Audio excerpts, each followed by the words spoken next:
The Turn of the Screw by Henry James. Chapter 11. It was not till late next day that I spoke to Mrs. Grose. The rigor with which I kept my pupils in sight, making it often difficult to meet her privately, and the more as we each felt the importance of not provoking, on the part of the servants quite as much as on that of the children, any suspicion of a secret flurry, or that of a discussion of mysteries. I grew a great security in this particular from her mere smooth aspect. There was nothing in her fresh face to pass on to others my horrible confidences. She believed me, I was sure, absolutely. If she hadn't, I don't know what would have become of me, for I couldn't have borne the business alone. But she was a magnificent monument to the blessing of a want of imagination, and if she could see in our little charges nothing but their beauty and amiability, their happiness and cleverness, she had no direct communication with the sources of my trouble. If they had been at all visibly blighted or battered, she would doubtless have grown, on tracing it back, haggard enough to match them. As matters stood, however, I could feel her, when she surveyed them, with her large white arms folded, and the habit of serenity in all her look. Thank the Lord's mercy that if they were ruined, the pieces would still serve. Flights of fancy gave place, in her mind, to a steady fireside glow, and I had already begun to perceive how, with the development of the conviction that, as time went on without a public accident, our young things could, after all, look out for themselves, she addressed her greatest solicitude to the sad case presented by their instructress. That, for myself, was a sound simplification. I could engage that, to the world, my face should tell no tales, but it would have been, in the conditions, an immense added strain to find myself anxious about hers. At the hour I now speak of, she had joined me, under pressure, on the terrace, where, with the lapse of the season, the afternoon sun was now agreeable, and we sat there together, while before us, at a distance, but within call if we wished, the children strolled to and fro in one of their most manageable moods. They moved slowly, in unison, below us over the lawn, the boy, as they went, reading aloud from a story-book, and passing his arm round his sister to keep her quite in touch. Mrs. Grose watched them with positive placidity. Then I caught the suppressed intellectual creak with which she conscientiously turned to take from me a view of the back of the tapestry. I had made her a receptacle of lurid things, but there was an odd recognition of my superiority, my accomplishments and my function, in her patience under my pain. She offered her mind to my disclosures as, had I wished to mix a witch's broth and proposed it with assurance, she would have held out a large clean saucepan. This had become thoroughly her attitude by the time that, in my recital of the events of the night, I reached the point of what Miles had said to me when, after seeing him, at such a monstrous hour, almost on the very spot where he happened now to be, I had gone down to bring him in, choosing then, at the window, with a concentrated need of not alarming the house, rather that method than a signal more resonant. I had left her meanwhile in little doubt of my small hope of representing with success, even to her actual sympathy, my sense of the real splendor of the little inspiration with which, after I had got him into the house, the boy met my final articulate challenge. As soon as I appeared in the moonlight on the terrace, he had come to me as straight as possible, on which I had taken his hand without a word, and led him, through the dark spaces, up the staircase where Quint had so hungrily hovered for him, along the lobby where I had listened and trembled, and so to his forsaken room.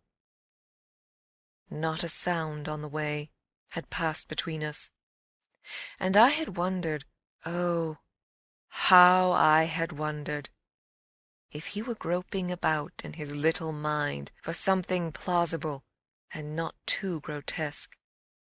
It would tax his invention, certainly, and I felt, this time, over his real embarrassment, a curious thrill of triumph.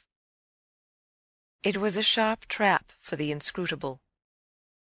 He couldn't play any longer at innocence, so how the deuce would he get out of it? There beat in me indeed, with the passionate throb of this question, an equal dumb appeal as to how the deuce I should. I was confronted at last, as never yet, with all the risk attached even now to sounding my own horrid note. I remember, in fact, that as we pushed into his little chamber, where the bed had not been slept in at all, and the window, uncovered to the moonlight, made the place so clear that there was no need of striking a match, I remember how I suddenly dropped, sank upon the edge of the bed, from the force of the idea that he must know how he really, as they say, had me. He could do what he liked, with all his cleverness to help him, so long as I should continue to defer to the old tradition of the criminality of those caretakers of the young, who minister to superstitions and fears. He had me indeed, and in a cleft stick, for who would ever absolve me? Who would consent that I should go unhung, if, by the faintest tremor of an overture, I were the first to introduce into our perfect intercourse an element so dire? No, no. It was useless to attempt to convey to Mrs. Grose, just as it is scarcely less so to attempt to suggest here, how in our short, stiff brush in the dark, he fairly shook me with admiration. I was, of course, thoroughly kind and merciful. Never yet had I placed on his little shoulders hands of such tenderness as those with which, while I rested against the bed, I held him there well under fire. I had no alternative but, in form at least, to put it to him. You must tell me now, and all the truth. What did you go out for? What were you doing there? I can still see his wonderful smile, the whites of his beautiful eyes, and the uncovering of his little teeth shine to me in the dusk. If I tell you why, will you understand? My heart at this leaped into my mouth. Would he tell me why? I found no sound on my lips to press it, and I was aware of replying only with a vague, repeated, grimacing nod. He was gentleness itself, and while I wagged my head at him, he stood there more than ever a little fairy prince. It was his brightness, indeed, that gave me a respite. Would it be so great if he were really going to tell me? Well, he said at last, just exactly in order that you should do this. Do what? Think me, for a change, bad. I shall never forget the sweetness and gaiety with which he brought out the word, nor how, on top of it, he bent forward and kissed me. It was practically the end of everything. I met his kiss, and I had to make, while I folded him for a minute in my arms, the most stupendous effort not to cry.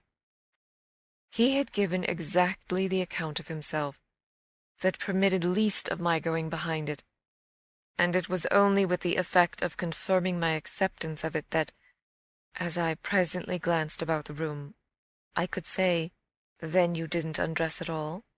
He fairly glittered in the gloom. "Not at all. I sat up and read." "And when did you go down?" "At midnight." "When I'm bad." "I am bad." I see. It's charming. But how could you be sure I would know it?" "Oh, I arranged that with Flora."